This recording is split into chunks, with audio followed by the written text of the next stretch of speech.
All right, well, tubers, two bets, and of course, crazy people. Wifey's with me on this one. Hi, everyone. All right, so May decided to join me. In fact, I asked her to join me because she's got some input on this also. And the inspiration for this video has come from the fact that I can't say inundated, but I have been receiving a tremendous amount of emails from guys that are confused about money matters here in the Philippines. Now that's kind of a broad statement, but more specifically, how to set it up or what to do when you get here is getting the money, making the money or having the money being sent monthly to your account. I'm referring to pensions, annuities, Social Security, all that happy stuff. What do you do? Some of the basic mechanics of how to do it. Should you have a bank account here in the Philippines and have it sent here? Should you keep it in the country? Should you use your debit card? What are the backup systems? How much money should you have as a safety net? At all. It just keeps going and going and going. And this is not even close to the first time that I've approached this topic, but I feel compelled to do it yet again. And I couldn't figure out why so many guys were asking me. And I think one of the reasons why is that recently there was a big uptick in questions about money, and it coincided with the uptick of subscribers that we've been getting for the last few months. Yes. And so I figured, okay, these are newer guys that are asking me these questions. I'm not familiar with their names. And so first of all, thanks for everybody that's been subscribing and supporting the channel. We appreciate you very much, both on my channel and on Today with Baby May. So let's get into it, shall we? Moving money to the Philippines. I'm going to explain to you exactly how I set it up and how I've done it since day one, and it has worked like a charm. It has not ever caused me any grief. Unfortunately, I'm going to share a story or two of guys that did it a different way, and it has caused them grief. I'm not saying I'm right and they're wrong. I'm just telling you the results speak for themselves. So here's the dealio. When I set everything up 7 years ago, I had my Social Security check, and those on Social Security need to pay attention to this part. It's very important. My Social Security check goes into a bank account in America. It stays there. I also have, and this is very important, an American phone number, which I use Magic app. I use Viber. I've got 2 or 3 different systems. There's Google Voice. I would recommend that you guys research that on your own, because as to which one works best for you, the price plans, some will call an 800 number, some won't. Some are very expensive, some are less expensive. Just had this conversation with a guy the other day. He's paying $89, and another dude having breakfast says, I got the exact same thing, I'm paying $29. So there you go, a little bit of research on your part. Me personally, I pay $4 for a Magic app, and then I just load up Viber. And between the 2 of those phone plans, I can call my credit cards or my banks. Some will not, some entities will not accept an internet-based phone number. It has to be a actual cell number. So again, before you come over here, my recommendation would be, is what I did, I called the bank and made sure it worked. And will it work when I'm out of the country? Secondly, I have a forwarding address set up so that I, for all intents and purposes, am still living in the States, which really is not a lie. I'm over here on what we would call an extended vacation, because I come and go. I go back to the States, other guys go back, I go to other countries. I'm married here in the Philippines, but I am in no way, shape, or form a citizen. I'm still a United States citizen. They like that. That is good. If it makes it simple. The money goes from the American division of Social Security into an American bank, and if they need to mail me anything, it goes to my forwarding mail service, which is traveling mailbox, and I don't particularly recommend them, but I use them. I think iPostal is out there also. Guys seem to like that. Why am I telling you all of this? Okay. I leave it all in America because I feel it's safer and more secure. I then will use an app that I call Zoom. Well, I don't call, it's called Zoom. And May now knows how to use Zoom. Yes. Right? I've been teaching you how to move over the money. I'll explain the method behind the madness on that in just a minute. So, and there's other apps. I know it's going to come in the comments. I don't use Zoom. They're too expensive. I use Wise. I use Remitly. Good for you. I think you should use whatever works for you and whatever you're happy with. I've used Zoom since day one, and in my book, if it ain't broke, why fix it? So it cost me an extra $3 than the next guy to move over my monthly remittance to myself. So be it. I'll just swallow the $3. Okay. So I leave it there. I move the money over. Now I'm having her do it. I move over my monthly budget once per month. I know what I'm going to spend. For example, I'm going to say I move $2,000 over for her and I to live this month here in the Philippines. That's what it's going to cost us, approximately. Some months are better than others. In fact, last month we came in under budget, but I'm getting off the subject. So I'll move it over. It comes to my little Zoom. I'm going to pretend this is my phone. And an email will pop up immediately. I mean, within 10 seconds. And it say, you're approved. And it gives me a 10-digit number. And I screenshot that number. I'm really taking you by blow by blow. But now I've got a screenshot of it.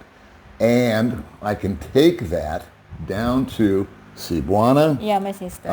Well, we happen to go to her sister, but in general terms, any Cebuana, what's it called, Mueller or something like El Mueller. El Mueller. Yeah. Okay, is another exchange place. Banks, there's an exchange place at the Robinsons Mall. There is exchange place, there's Western Union, there's all these different places that you can go. Basically money lenders, pawn shops, people that specify just this because they get a piece of the action. And I move it over in dollars. Why do I do that? Because I don't want them to send me pesos. Then they are dictating the rates. So I have 2,000 US dollars that I can go claim. If I wanted to, I don't, but if I wanted to, or more importantly, if you wanted to, you could shop around because not everything is equal.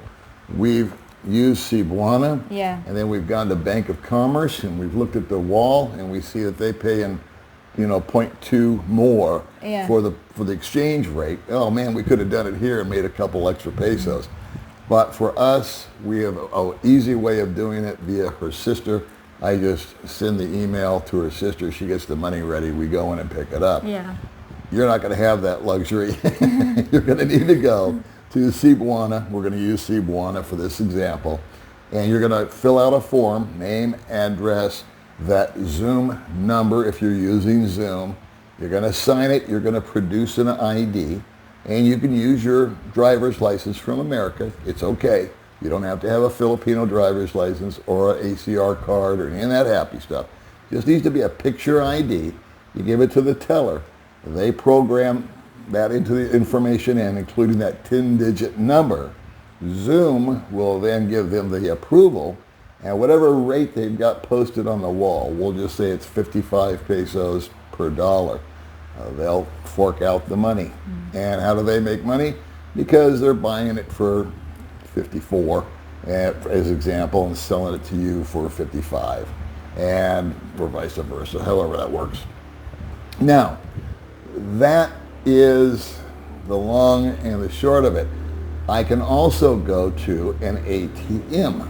I can pull out, I think I can pull, well, it depends on what ATM I go to. Yeah. If I just use my debit card from my bank, I can go to an ATM and I think I can pull out a couple $100. I've only done it twice in the 7 years I've been here, and they charge me $5 for the privilege.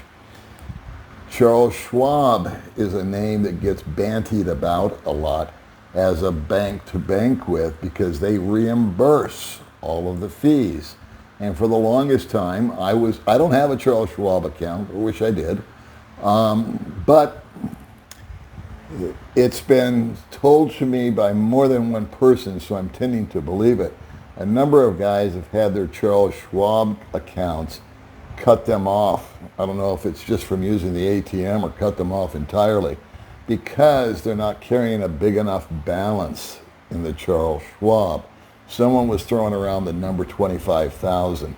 You've got 25,000 in your Charles Schwab account and it's perpetually being fed this, let's just say by your Social Security check, and it stays at that number. They're more than happy to reimburse you the $4 or $5 that you might spend when you go to an ATM and use your Charles Schwab account. I have had guys that said, I got cut off at Schwab. So that again is a third-party information. I'm not putting it down as gospel. I just want to shoot a little warning shot across your bow on that. When you're looking into Charles Schwab, ask questions if you decide to go with them. Hey, I'm going to be overseas. I'm going to be using the ATM. Is there a minimum balance that I need to maintain with you guys?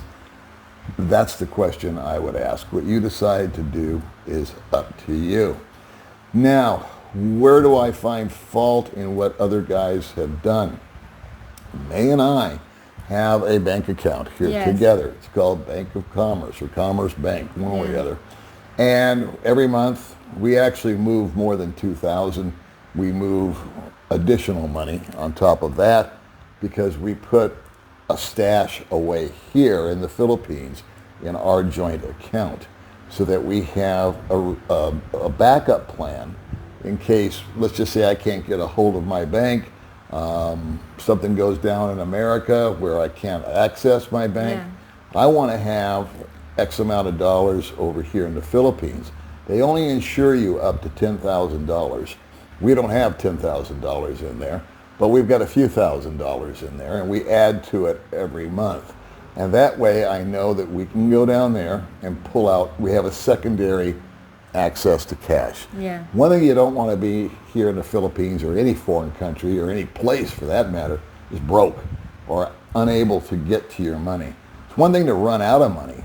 Okay, that's a whole different kettle of fish. But a real mind bender is when you've got the money and you can't get to it. Just had an email today from a guy that's trying to get me to help him, and I'm trying to figure out how. The bank that he uses here in the Philippines, for some reason, is not recognizing his card, and nobody's helping him. He's been trying to get up to upper management, and things in the Philippines out here work differently than they do in the States. That's all I'm going to say. He's not been successful. He's got the money laying there and can't get it. So he's been using a Philippines bank. That just makes me nervous. I have one, but it's not my primary bank. May has another bank, BDO, which is her little account. She had that before we got married. And off of her YouTube channel, money goes from there to there. And she's been saving since day one. And for her future and for another buffer. So we have two buffer zones. And now that we're married, I say it's our money. It's not your money. It's not my money. She's having a hard time wrapping her head around that. She goes, can I borrow some money? I'll go to the bank and I'll pay you back. And I go, why would you pay me back? I can go to that same bank with your card and yank it out anytime I want. You can go to the Commerce Bank and pull out anytime you want. You don't need my permission. We're husband and wife here. But she still got it. I get it. It's kind of in that box thing. She put her money, which she earned, in that bank, and she always wants to repay me if I give her some. Anyway, off the track again. So I want to get back to the nuts and bolts of this for you guys.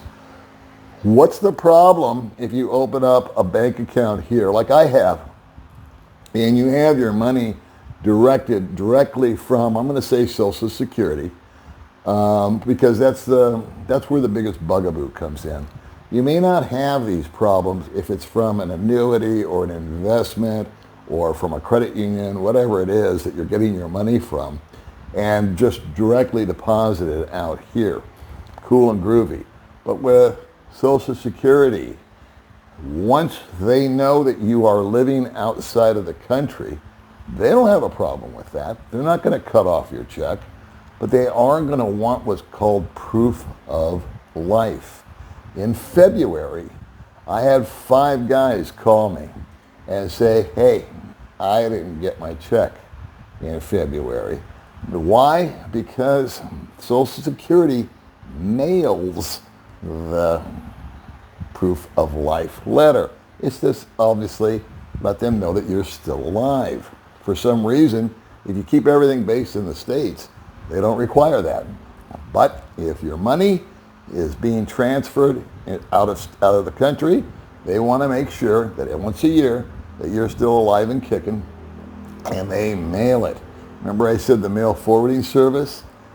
That can be a help, but they want you to mail it back to them. And I'll be a little rude. It's a pain in the ass. Bud Brown used to have to do it. My friend Bud Brown, when he lived out here, he got that proof of life letter, and he had to go down to the post office, P.O. box, because they don't have addresses here. They don't bring the mail to your house like they do in the States. It goes to a P.O. box, or they just goes to the post office. Okay. Post office is the word I'm looking for. And so you just go, hey, do I have any mail? And what's your name? And they look it up and they pull it out. They got their own sorting system. So now you got to go make that goofy trip and wait for that letter to show up. And if you get it late, like 5 guys did, now it's this whole rigmarole of having to get a hold of them. They don't do email for some reason, but there are ways to get a hold of Social Security. Again, remember the phone that you can call these entities on that I talked about earlier. You need to get on the horn and say, hey, I'm alive. I do know a couple of guys that were able to actually fax it to them. You just have to be persistent if you're in that position and make sure that you get it over to them, verify, validate. They'll give you the back payment. They'll get you caught up. And it's not a big deal if you've got a safety net. And that's the second thing I want to talk to you, or third by now. A safety net.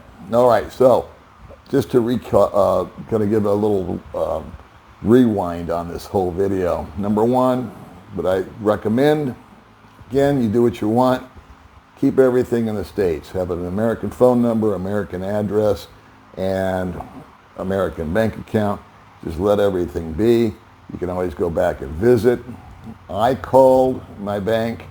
I called my credit cards prior to coming out to let them know that I was leaving the country and that I would be taking money, so they didn't get a red flag or a security warning when all of a sudden, I'm in Vietnam and I'm supposed to be in Panorama City.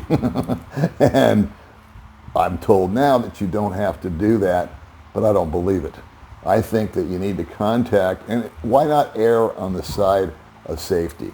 Why not just pick up the phone before you leave the country and say, hey, I'm leaving the country. Can I use my debit card in Thailand, in Vietnam, in the Philippines without getting flagged? And then at least you tried. And do the same thing with your credit cards. Err on the side of safety is what the old dog says. Okay, so that will eliminate an awful lot of problems for guys that I've been talking to, and eliminate hopefully some of the confusion that guys have that are brand new to all this. And I'm sometimes guilty of it being still super simple for me, that I forget how complicated and how difficult it was for me to get the information that I'm talking to you about now when I was in your position. I was back home in Vegas waiting for, the time to come to buy my plane ticket and come over here. And I was very cognizant of the fact that, hey, how do I get to my money when I get here? And I watched YouTube videos talking about this very topic and set it up before I left. And I floated out some test balloons. If you do get an app, let's just say you don't like Zoom, you prefer Remitly, well then move $500 over from Remitly to yourself and then go cash it in at your bank. I don't know. When you get over here, when I got over here, I should say, when I made my first Zoom transaction, they called me on the phone to verify that it was me. Safety precaution. I appreciated it. They were looking out for me and my money to make sure I wasn't some guy, the Nigerian prince. And so, that being said, when you come over here and you've got that phone number set up, activate that, make sure they know about it, make sure they know it's you, because they're going to call you. And they are going to want to talk to you. You want to make sure that phone call goes through and that you are able to talk to them.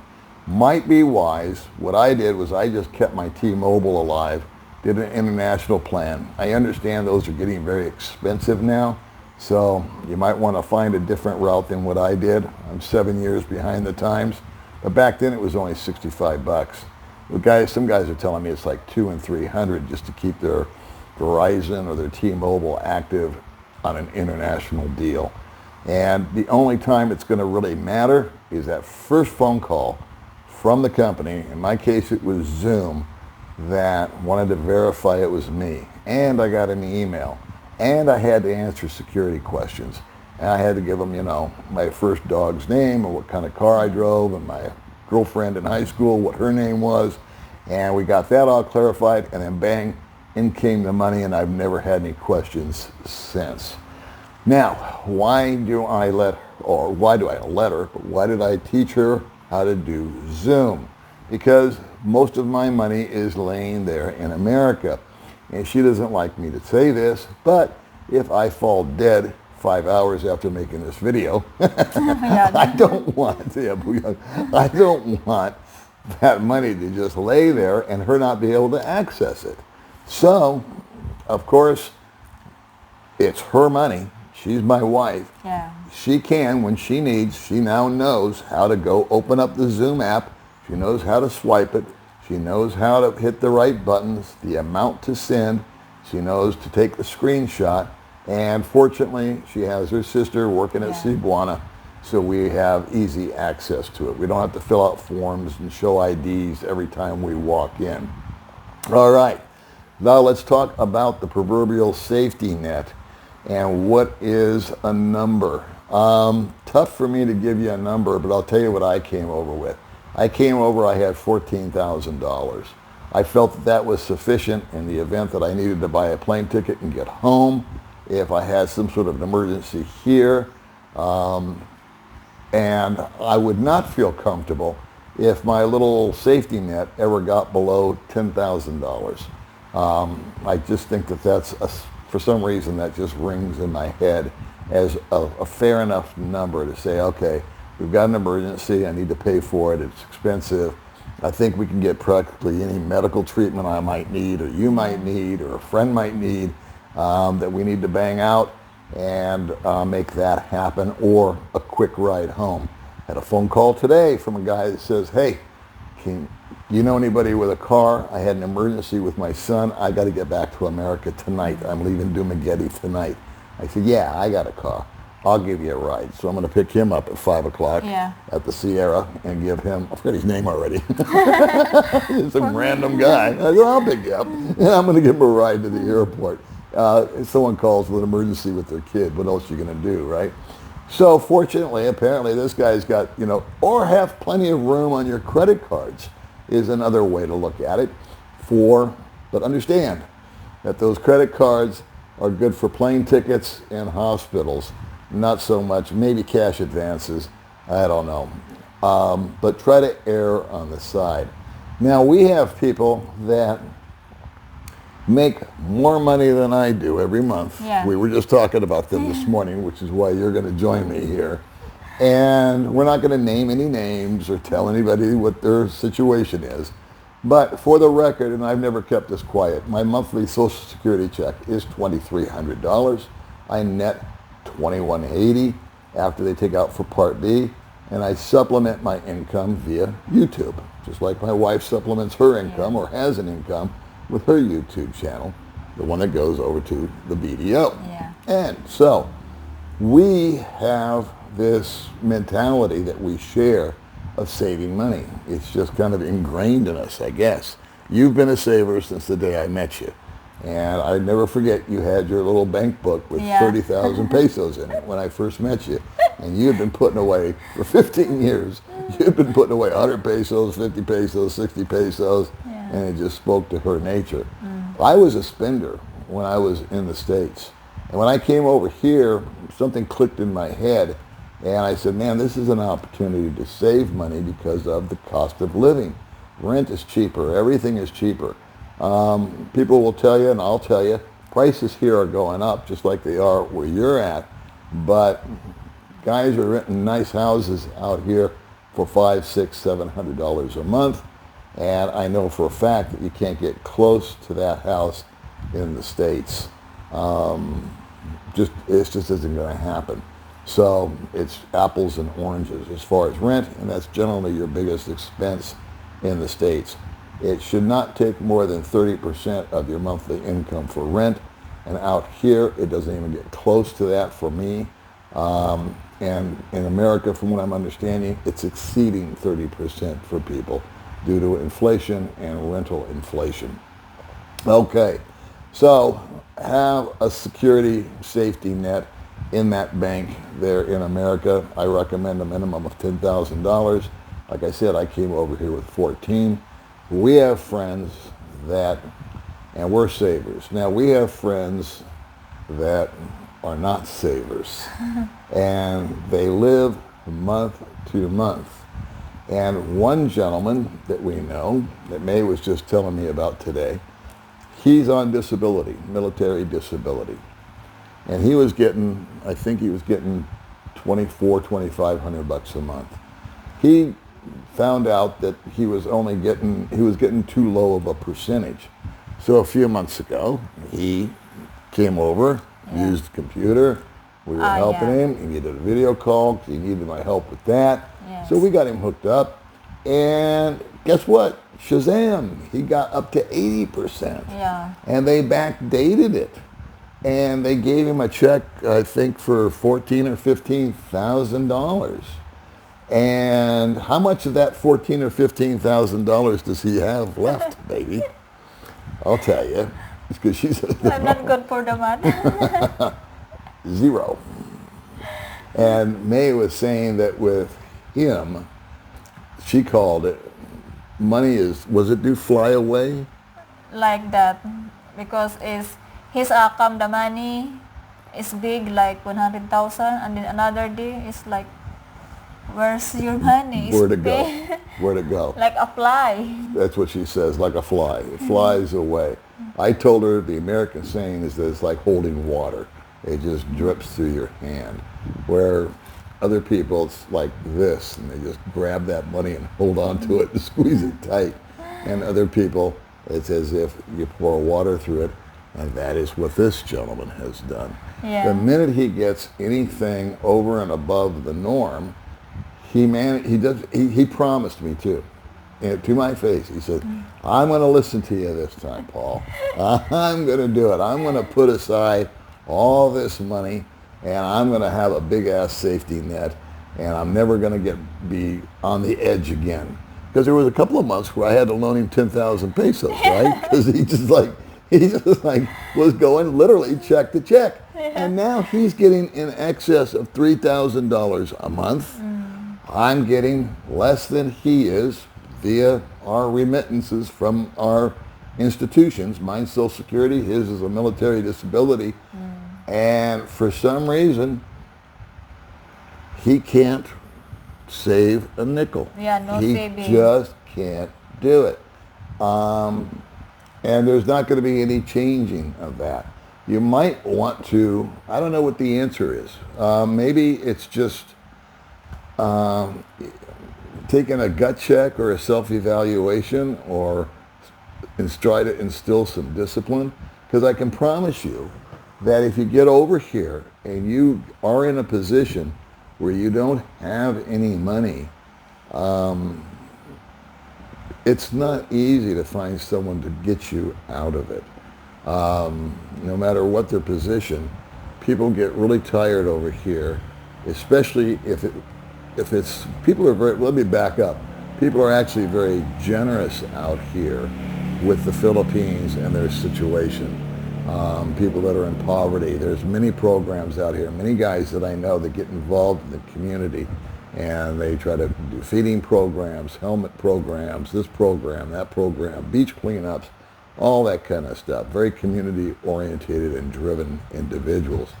But when they meet another expat and they know that he drank himself into that position, or they know that he just blew it, or he gets involved with the wrong woman. You've seen a number of those, right?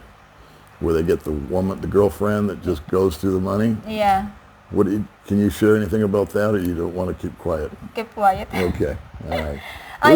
We wouldn't name any names. What? I shared that. All right.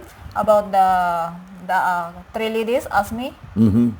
I said the husband always mad because I think $1 million for the lost the money because of the business, and then not the business is low customer. Okay. So, all right. I speak May very, very well. Okay, so I'll tell you what she said. May just said that she had a conversation with 3 ladies, and one of them talked the boyfriend or the husband into opening a business. And they burned through 1 million pesos, which is $20,000 round numbers, and they haven't received a profit yet. And so these are just comparisons of, it's as if May said, hey, why don't we open up this business or that business?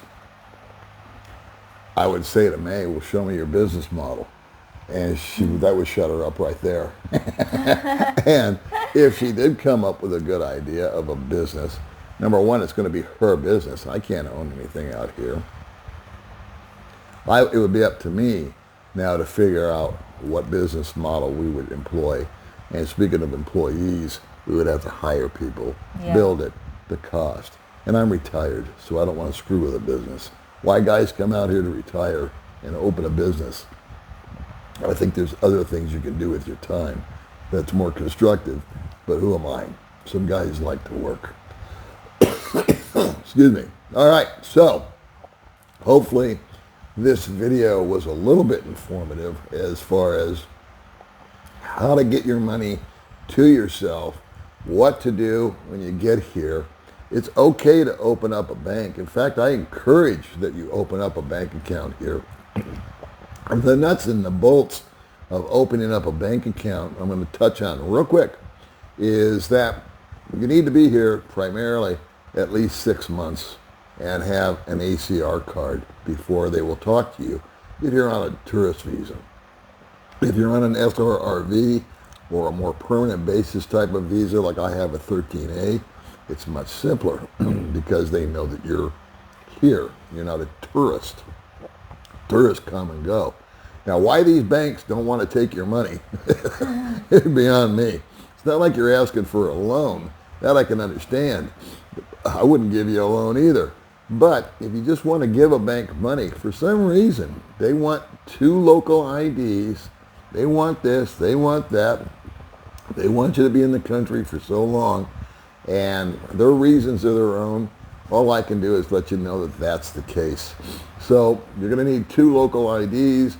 ACR card, driver's license pops into my mind. And we could go into driver's licenses and all that in another video. But I think that's cool for now. You got anything you want to add? My advice is, if you have the money, you always save your pocket money. Do not always spend. You need to save your money for emergency. Yeah, in other words, if you make 10, it's okay to spend 8, but keep back the 2. And do that month in and month out. That's primarily what we try to do. We try to just, if we get 10, we spend 8 because that's life, okay? We're not going to deny ourselves anything. But you have to throttle yourself. And I'm very cognizant every month of how much money I've got. It's the same every month. But I'm very cognizant of where we're at during the month. You do have one of these uh-oh moments sometimes where something pops up that you weren't expecting. And you realize, oh no, a medical issue might pop up. Or just you forgot to register the car. A lot of guys forget that they've got to renew their visa. That's one other thing. I know I'm babbling on way too long here. But if you've hung in this long, prioritize your money. Rent, food, visa. Make sure that gets paid up front. So if you're getting your $2,000 like I am, and you're going to set aside, or I set aside my rent, my electric, my internet. I know I've got to renew my visa. If anything else that's a fixed thing, I just take it, I get it out of my face, I pay it as soon as possible, get it over and done with. We always go once a month and stock the house up with food so that we know that we have that. We're never going to starve, we're never not going to have shelter. We have no control over the electricity because of brownouts, but it is what it is. So, all right, thanks for hanging in if you did this long. And we will see you guys in the next video. Yes, bye-bye guys.